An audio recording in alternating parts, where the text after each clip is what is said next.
Nous sommes en train de continuer l'étude sur le changement et la transformation que le Seigneur veut faire dans nos vies.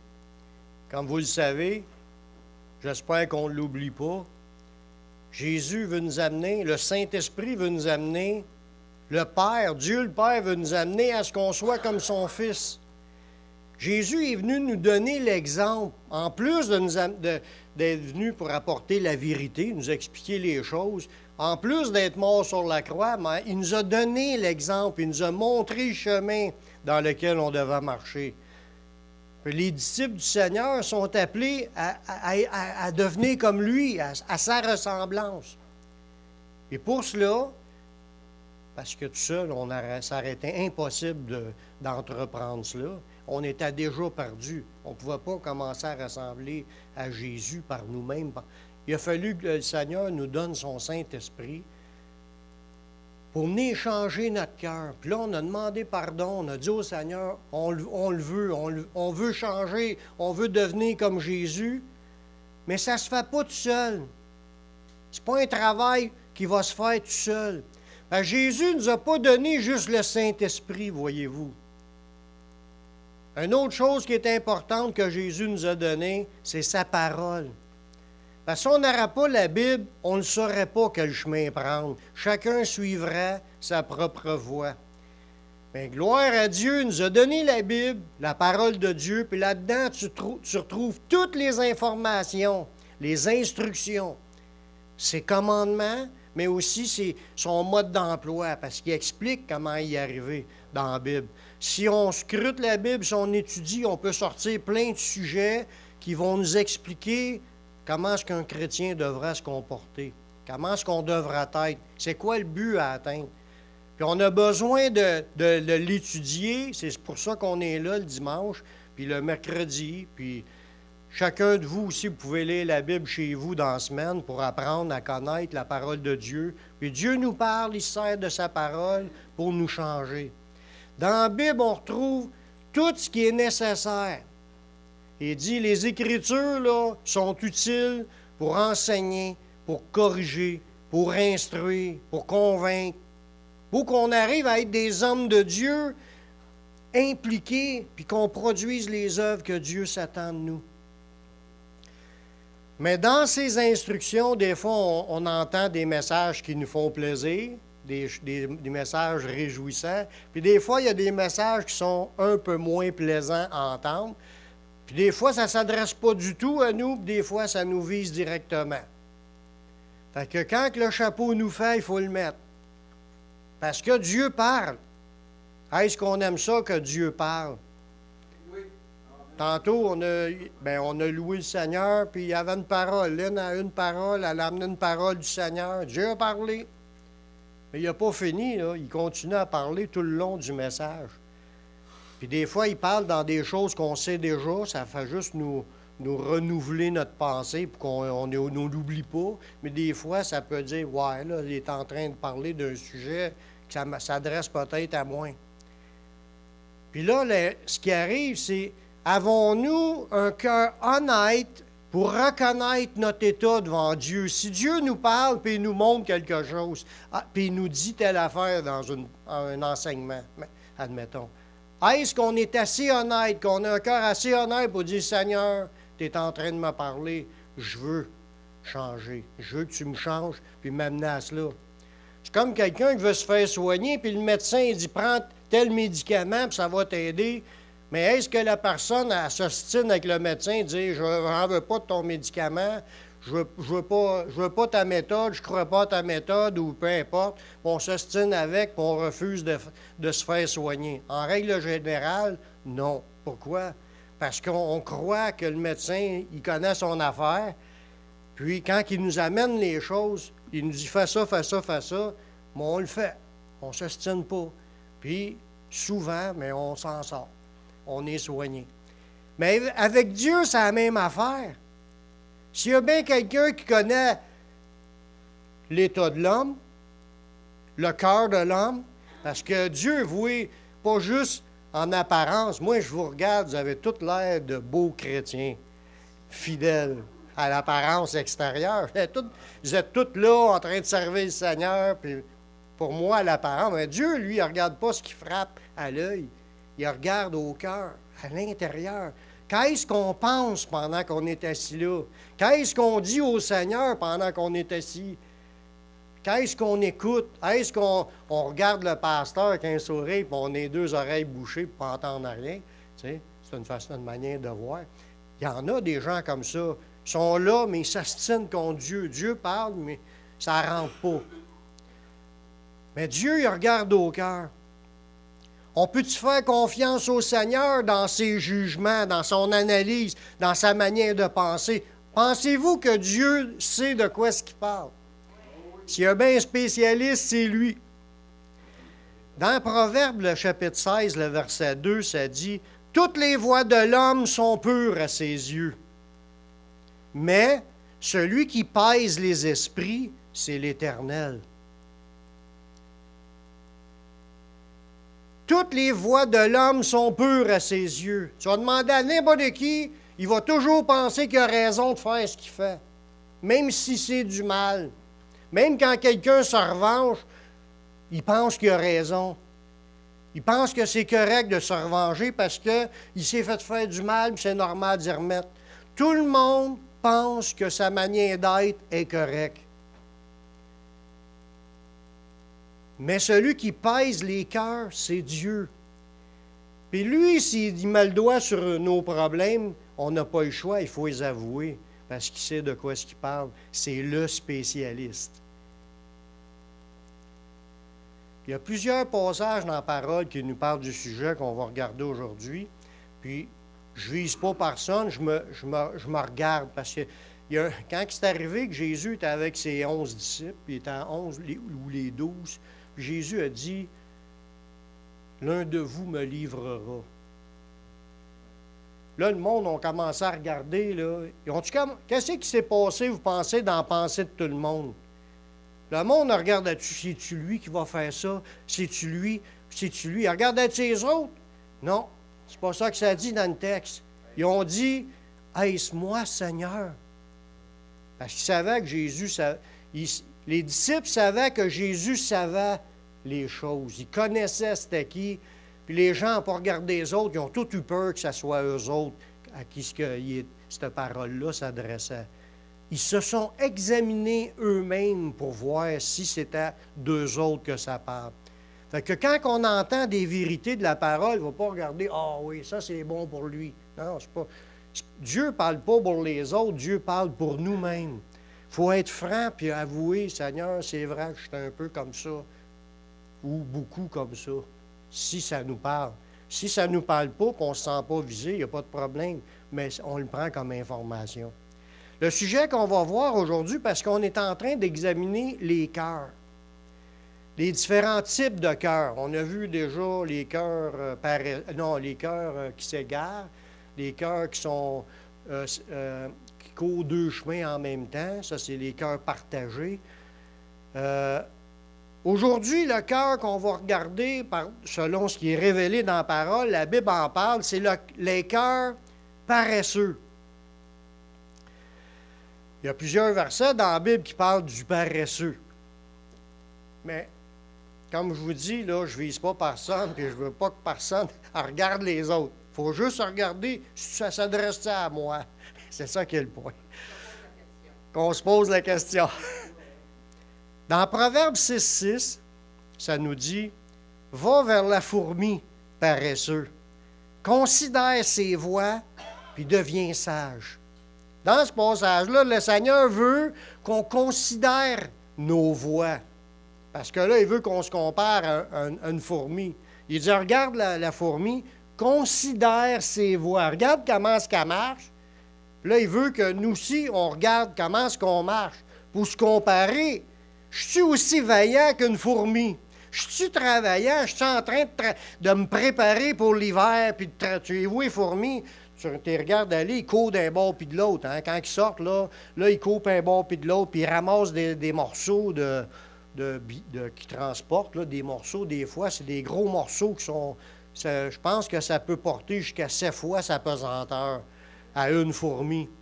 Puis là, des fois, même, j'ai vu que ils transportent un gros morceau qui est bien plus pesant que ce qu'ils sont capables, puis ils se mettent à 7-8 fourmis ensemble pour traîner le morceau jusqu'à leur nid.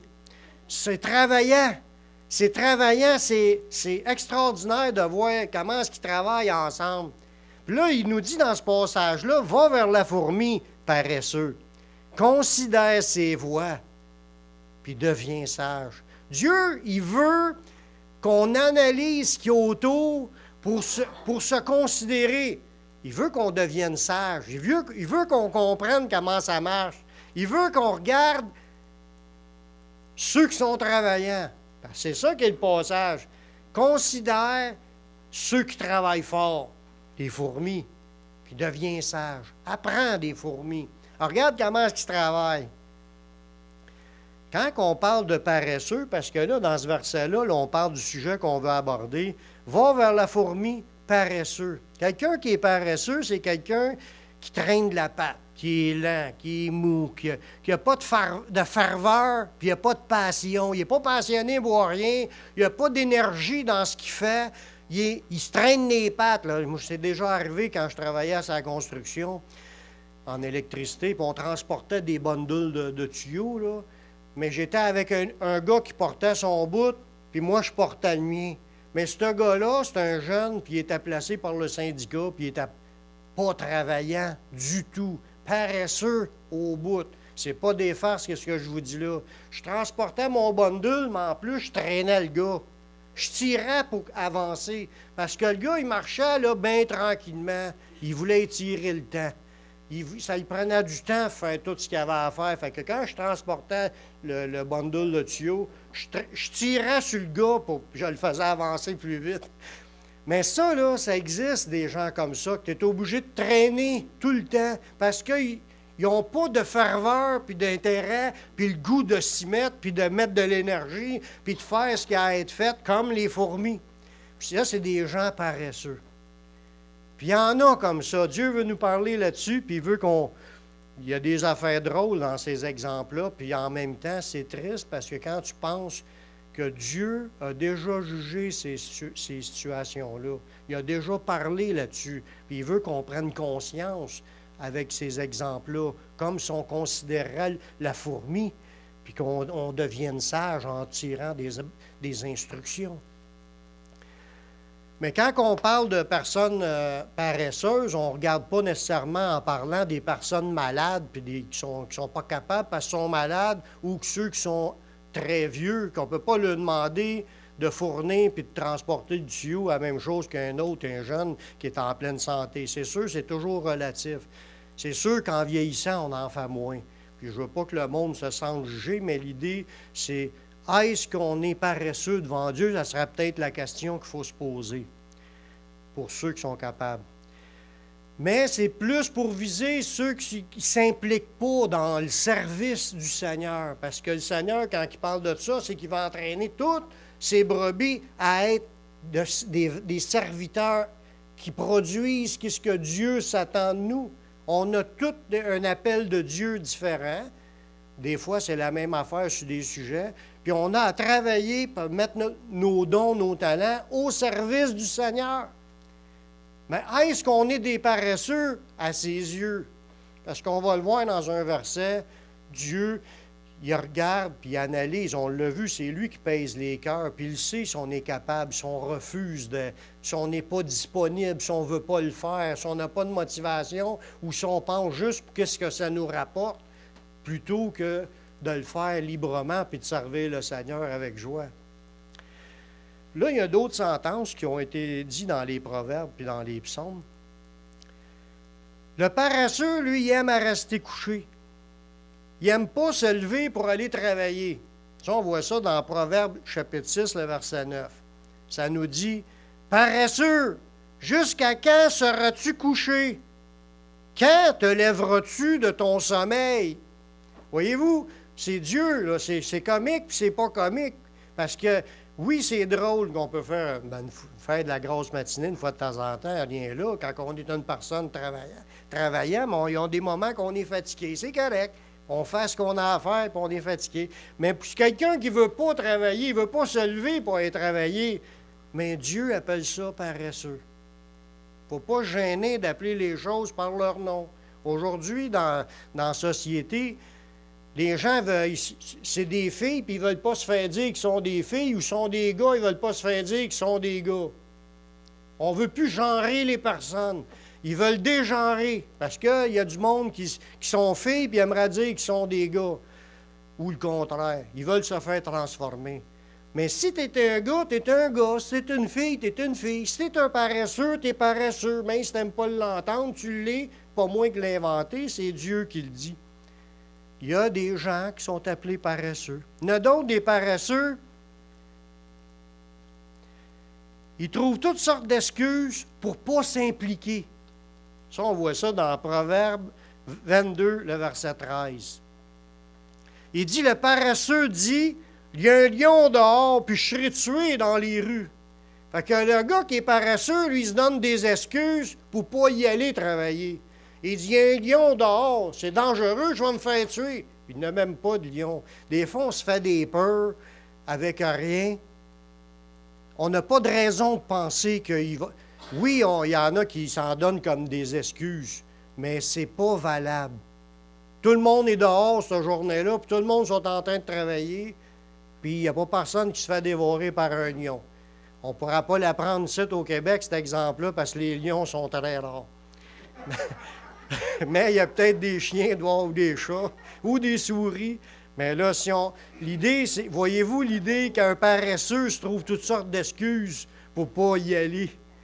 Il ne se rend pas disponible, il ne veut pas s'impliquer, il ne veut pas faire les choses. Il a peur de perdre sa vie. Une autre affaire que les paresseux, que Dieu nous parle sur les paresseux dans Proverbe, le chapitre 20, le verset 4, il dit, le paresseux, il n'aime pas faire des efforts, ni pour lui, ni pour les autres. Dans Proverbe 24, ça nous dit, le paresseux, il dit, à cause du froid, le paresseux ne laboure pas. Puis à la moisson, il voudrait récolter, mais il n'y a rien. Puis plein de monde se lève pour aller travailler, pour froid, pas froid. L'hiver, ici au Québec, on le sait, c'est quoi le froid quand il y a de la glace dans ton windshield. Il y a un demi-pouce de glace, puis il a tombé 6 pouces de neige par-dessus, ou 8 pouces, ou 12 pouces, ou 24 pouces, puis il faut que tu te lèves pour aller travailler. Pour nous, pour moi qui est chauffeur d'autobus scolaire, si l'école n'est pas fermée, il faut que j'y aille. Puis si je pousse, je dégèle mon auto, puis déneiger l'auto, pelleter l'entrée, aller jusqu'au garage, prendre l'autobus, déneiger l'autobus, réchauffer l'autobus, partir, mais tu vas faire ta journée. Le froid, ça n'arrête pas quelqu'un qui veut travailler. Mais les paresseux, eux autres, ne veulent pas se lever, ils ne veulent pas y aller. Puis ils aimeraient ça avoir une paye à la fin, mais il n'aura pas de paye. Voyez-vous, il y a une grande instruction là-dedans. Ça veut dire que si tu veux recevoir quelque chose dans la vie, il faut que tu sois capable de te lever pour aller travailler.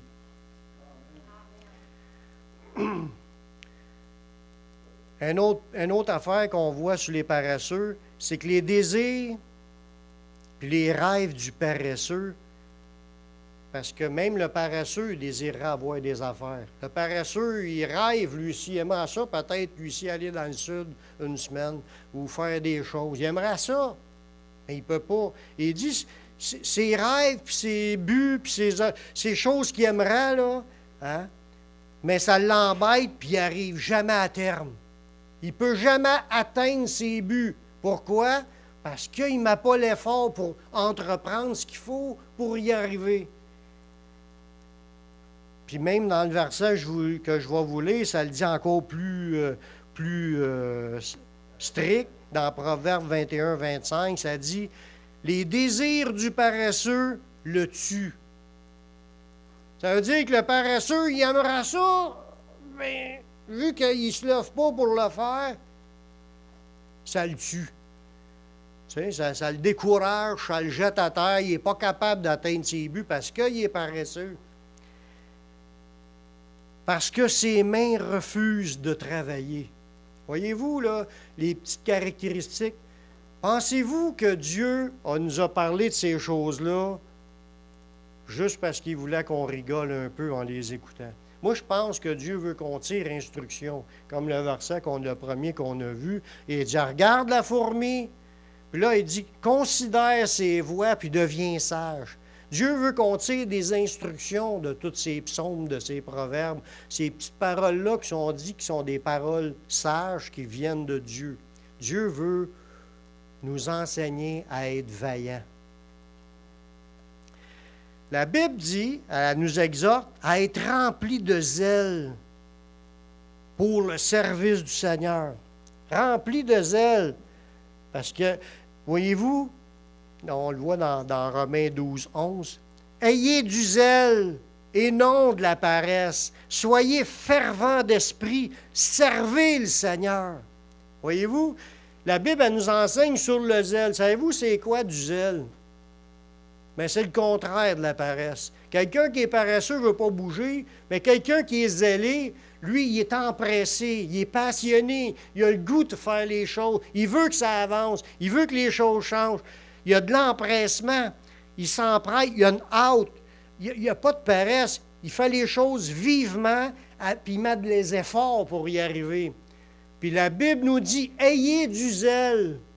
Ça veut dire qu'il veut que nous, on s'équipe. On tire des instructions, mais on change notre attitude parce que ça s'entretient, cette ferveur-là, dans l'attitude à vouloir que les choses changent, que les choses avancent. Ça s'entraîne. Oui, on peut éteindre ça, laisser éteindre ça, puis se laisser aller, puis plus rien faire, comme qu'on peut se redevenir bouillant, avoir le désir d'avancer, puis de vouloir que les choses changent, puis de vouloir s'impliquer pour que ça change. En hâte, avec empressement, mettre le sérieux, voir la gravité des choses, puis avoir de la diligence. Là, il y a plusieurs idées. Faire des efforts. Dieu dit, fais des efforts pour que les choses changent. Aie du zèle, ça nous dit, ayez du zèle et non de la paresse. Parce que si tout le peuple de Dieu est paresseux, il n'y a rien de l'œuvre de Dieu qui va se faire. Puis même pour l'évangélisation, même pour l'édification, on pourrait tout dire, on arrête de faire des réunions pendant X temps. On pourrait arrêter, puis on va être encore des chrétiens, mais des chrétiens paresseux, si on ne fait pas ce qu'on serait supposé de faire. Ça nous dit, ayez du zèle et non de la paresse. Soyez fervents d'esprit. Être fervent, là, c'est d'avoir de la ferveur. C'est une excitation. C'est bouillir. Être en feu pour Jésus. Être en feu à vouloir le servir. Notre cœur, y est-tu bouillant? C'est ça qui est la question. On s'entretient-tu pour qu'il soit bouillant? Puis que l'œuvre de Dieu avance. Puis quand les choses avancent, on se réjouit. Puis quand on se réjouit, on s'implique encore davantage. Puis là, les choses avancent encore plus. Puis là, on se réjouit encore plus. Puis ça quand tu embarques là-dedans, c'est que tu restes bouillant. Être chaud. Utiliser une bouillante colère, ça n'est un exemple d'être bouillant, ou une bouillante amour, un bouillant zèle pour faire les choses. Être fervent d'esprit, c'est d'avoir du zèle pour ce qui est bien. Avoir de l'empressement pour faire les choses. Puis être toujours prête, puis comme les scouts. Les scouts sont toujours prêts. Mais nous autres, ici, il faudrait être comme ça. Toujours prêts à faire le bien. Faire des BA à tous les jours. Des bonnes actions. Comme la parole de Dieu nous le dit, on est appelé à imiter Jésus. Hein? C'est ça que Dieu veut faire. Il veut aujourd'hui travailler. On est en train de regarder ce qui pourrait être un obstacle à notre croissance dans le Seigneur pour qu'on devienne comme Jésus. Puis cet obstacle-là, c'est sommes-nous paresseux? Sommes-nous des gens qui ne font pas d'efforts? On ne fait pas d'efforts pour prier, on ne fait pas d'efforts pour lire la Bible, on ne fait pas d'efforts pour aller à l'Église, on ne fait pas d'efforts pour aller évangéliser quelqu'un, on ne fait pas d'efforts. Mais si on ne fait pas d'efforts dans rien, si on regarde tout ça, on va dire, bien, on est paresseux. Si on ne fait pas les efforts, si on n'est pas bouillant dans cela, dans le désir que Dieu soit glorifié, bien, on est peut-être des paresseux. Puis il faut regarder notre vie. On est-tu bouillant pour le Seigneur en train de faire ce qu'on a à faire pour faire avancer les choses? Jésus, lui, quand il était sur la terre, ça nous dit, il ne cherchait pas à se faire servir, mais à servir les autres. Ça fait une différence parce qu'un paresseux, lui, il aime se faire servir. Il ne pense pas à servir les autres.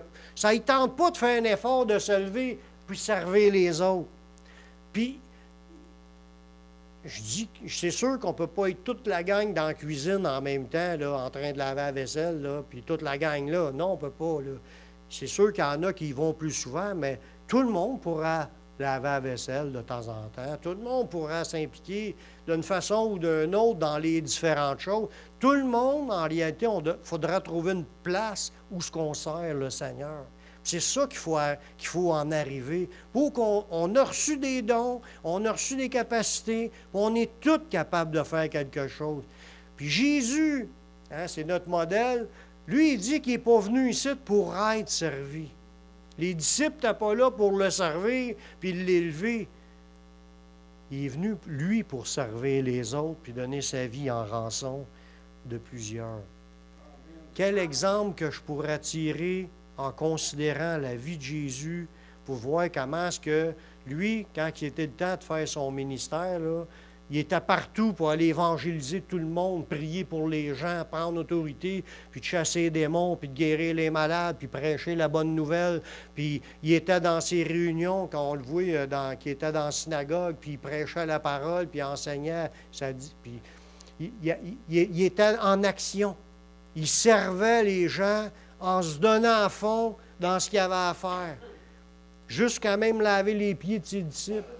L'idée, c'est qu'il était là, disponible, volontaire. Il voulait faire les choses parce qu'il sait que Dieu est glorifié dans tout cela. Savez-vous qu'être actif dans le Seigneur, là, être bouillant pour le Seigneur, là, puis de servir le Seigneur dans son œuvre, ça découle du fruit de l'Esprit.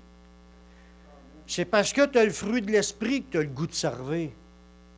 Parce que si tu n'auras pas l'amour pour les autres, là, tu dirais que ça arrange tout seul, qu'ils se servent tout seul, je ne veux rien savoir d'eux autres. Non, ceux qui servent, là, ceux qui sont impliqués dans l'œuvre du Seigneur, dans n'importe quoi, c'est parce qu'ils aiment les autres.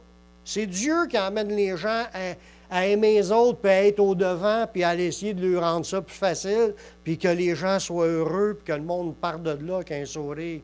C'est Dieu qui met ça dans leur cœur.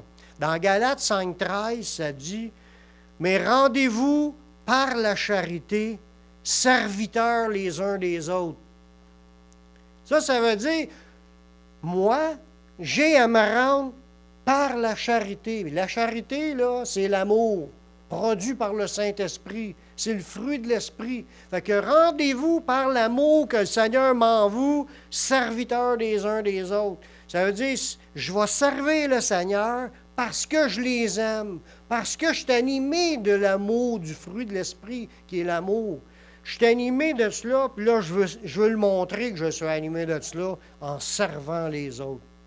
Quand tu es comme ça, tu es rendu un serviteur, tu es rendu actif, tu es rendu en train d'aider les autres parce que tu es animé de l'amour de Dieu. Voyez-vous, peut-être que des fois, le paresseux, quand on parle là du paresseux, peut-être qu'il est paresseux puis il aime se faire servir parce qu'il n'est pas rempli de l'amour de Dieu. Ça peut être une chose. Le paresseux, c'est sûr qu'on peut l'être même étant non-chrétien, mais tu peux être chrétien et être appelé paresseux. Puis peut-être c'est parce que tu manques d'amour. Demande au Seigneur qu'il te remplisse de son amour, puis il dit « Rendez-vous par la charité, serviteurs les uns les autres. » Ça veut dire, si j'écoute ce verset-là, ça veut dire, moi, Daniel Poulain, je devrais me rendre rempli de l'amour du Seigneur pour être capable de servir les autres. Mais est-ce que ce verset-là s'adresse juste à Daniel Poulain? C'est ça. C'est à chacun de nous qu'on devra se dire, est-ce que je suis rempli de l'amour du Seigneur au point que j'aime tellement mes frères et sœurs que je vais vouloir les servir, je vais vouloir leur faire du bien, je vais vouloir faire des choses pour leur rendre la vie plus facile. Puis je pense que c'est à ça qu'on est appelé. Dieu nous appelle à se rendre serviteurs les uns des autres.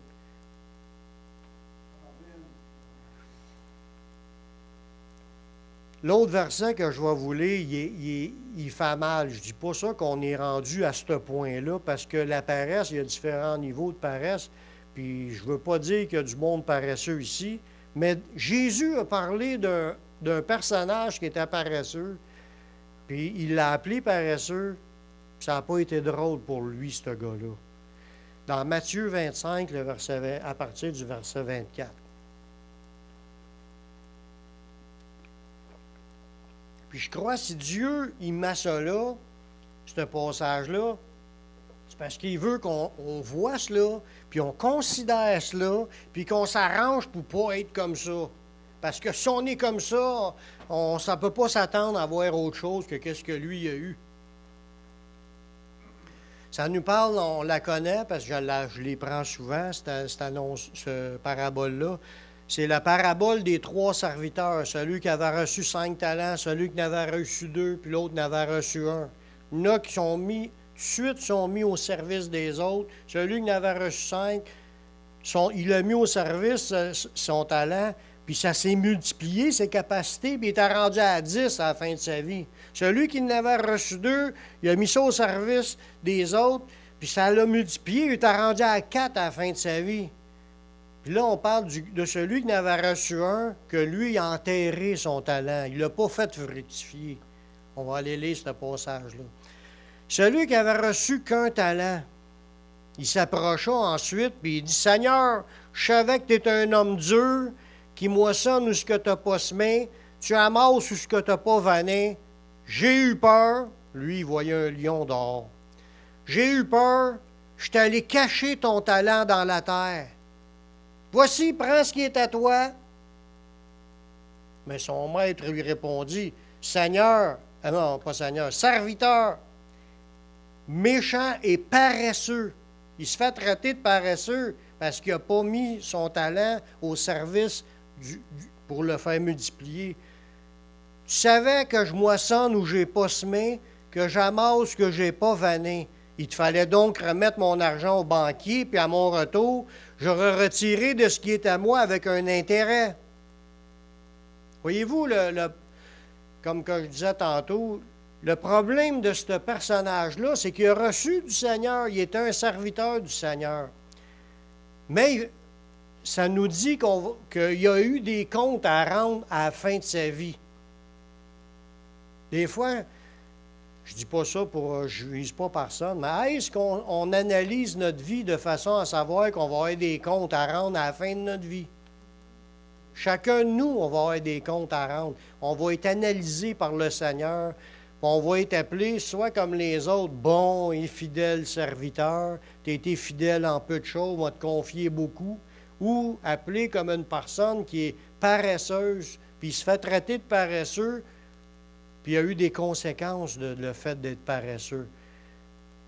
Au verset 28, ça dit, « Ôtez-lui donc le talent, donnez-les à celui qui en a 10, car on donnera à celui qui a, puis il sera dans l'abondance, mais celui qui n'a pas, on ôtera même ce qu'il a.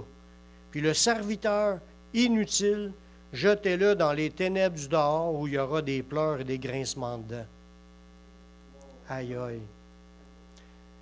Quand on est paresseux, si on se fait appeler paresseux aux yeux de Dieu, là, on n'a pas fait du tout ce que Dieu s'attendait de nous, mais il ne faut pas s'attendre à avoir des récompenses à la fin de notre vie. Les récompenses sont pour ceux qui travaillent. Il dit, je veux avoir de l'intérêt de ce que je t'ai laissé. Il veut que ça se multiplie, il veut que ça rapporte. Dieu nous a donné déjà le Saint-Esprit, sa parole. Il a donné tout ce qu'on a autour, l'Église, on a les frères et sœurs. On a tout pour grandir puis servir. Moi, je ne pense pas qu'on a raison d'être paresseux avec tout ce qu'on entend. On sert le Seigneur avec ce qu'on a, ce que nous sommes. On n'a pas les mêmes talents, mais on sert le Seigneur.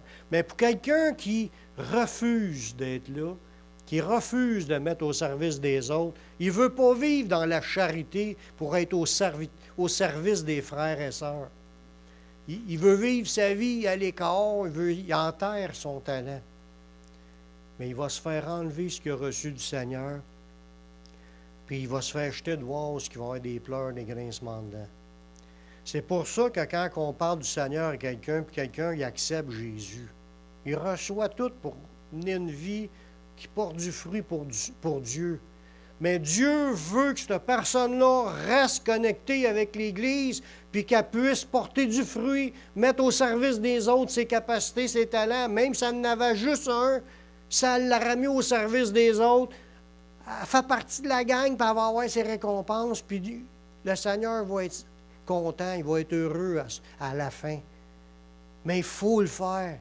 C'est ça qui est une preuve de notre amour pour Dieu en servant les autres. Dieu veut qu'on apprenne à trouver toutes les petites occasions pour servir le Seigneur avec empressement, avec zèle, avec ferveur, avec joie, avec amour, parce qu'on est bouillant pour lui, parce qu'on l'aime, on veut lui montrer qu'on l'aime. On se donne pour les autres, comme Jésus s'est donné pour nous. Il a donné sa vie en rançon, mais nous aussi, on doit donner notre vie pour les frères. Ça, c'est un verset, ça. Nous devons donner notre vie pour les frères. C'est par là que Dieu voit si on est vraiment des chrétiens qui aiment Jésus. On est-tu là pour ses frères et sœurs? La recette pour devenir des serviteurs qui portent beaucoup de fruits, c'est la prière. Il faut le demander au Seigneur. Ça se peut que dans notre vie, on est paresseux. Ça se peut que dans notre vie, on a peur de tout puis de rien. On a peur de faire quoi que ce soit parce qu'on a peur de faire rire de nous autres. On a peur de ne pas être capable. On a peur de toutes sortes d'affaires que ça l'a cloué des gens pour dire « Il y a un lion dehors, j'ai peur, moi je ne peux pas rien faire. » Non. Quand tu es en Jésus, là, Jésus veut t'enlever tes peurs. Il dit, c'est pas un esprit de timidité que Dieu nous a donné, c'est un esprit de force, d'amour, de sagesse. Dieu veut nous donner ce qu'il faut pour qu'on soit au service de Dieu dans son royaume. Fait que si on a un cœur qui est paresseux à la base, puis là, paresseux dans tous les exemples que j'ai donnés, qu'on n'a pas le goût de se lever, on n'a pas le goût de rien faire, on aime ça se faire servir, on ne veut pas y aller travailler, on n'a pas de ferveur. Mais le remède à ça, quand tu es chrétien, prie. Prie. Demande à Dieu qu'il change ça, puis il va le faire. C'est ça qui est le plus extraordinaire.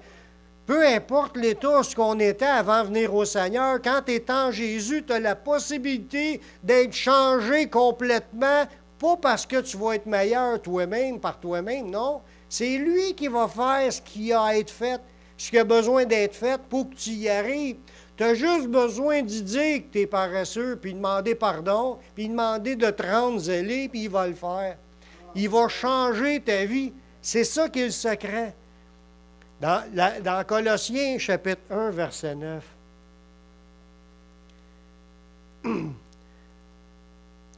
Il dit, c'est pour cela que nous aussi, depuis le jour où on est informés, nous ne cessons de prier Dieu pour vous. Les apôtres, là, ils savaient que tout change que par la prière. Fait que quand ils ont vu que les gens de l'église de la ville de Colosse se sont convertis, bien là, ils se sont mis à prier pour eux autres. Puis là, ils demandaient dans leur prière que vous soyez remplis de la connaissance de sa volonté en toute sagesse et intelligence spirituelle pour marcher d'une manière digne du Seigneur, puis de lui être entièrement agréable, portant des fruits en toutes sortes de bonnes œuvres, puis croissant par la connaissance de Dieu. Voyez-vous ce que ça prend quelqu'un pour grandir, pour croître, pour porter du fruit, pour marcher d'une manière digne puis entièrement agréable? C'est quoi que ça prend? De la prière. C'est ce que les apôtres ont réalisé, puis c'est ce qu'ils faisaient. Ils priaient pour les gens, pour que les gens soient en feu, puis ils servent le Seigneur avec empressement, puis ils croissent dans le Seigneur, qu'ils grandissent dans le Seigneur. Pour grandir dans le Seigneur, ça prend l'assistance du Seigneur. Il faut que le Saint-Esprit vienne de faire en toi. C'est lui qui va te changer. Il faut demander au Seigneur de nous remplir de zèle puis d'ouvrir des portes pour le service. Même si à la base, on n'est pas une personne qui aime faire quelque chose parce qu'on est paresseux. Mais si on le demande au Seigneur de nous remplir de son zèle, de son feu, de son amour, de sa manière de voir les choses, puis de nous changer, mais il va le faire, puis il va nous ouvrir les portes. Dans Philippiens 2,13, ça dit « C'est Dieu qui produit en vous le vouloir et le faire, selon son bon plaisir. » C'est Dieu qui peut puis qui va le faire, si on le demande. Parce que Dieu veut nous amener à ce qu'on soit comme Jésus. Il sait qu'on ne l'a pas, mais il est capable de nous amener comme cela. Parce qu'il ne nous demandera pas quelque chose qu'on ne pourra pas atteindre. Mais à cause qu'il veut qu'on y arrive, il nous a promis qu'il nous assistera et que lui va nous transformer pour nous rendre comme Jésus. Amen. Seigneur, je te remercie pour ta parole. Je te remercie pour tous ces versets-là qui nous parlent sur la paresse, mais par-dessus toute chose, ton désir à vouloir de nous amener à ce qu'on soit comme Jésus. Seigneur, continue la transformation dans nos vies. Viens changer nos pensées.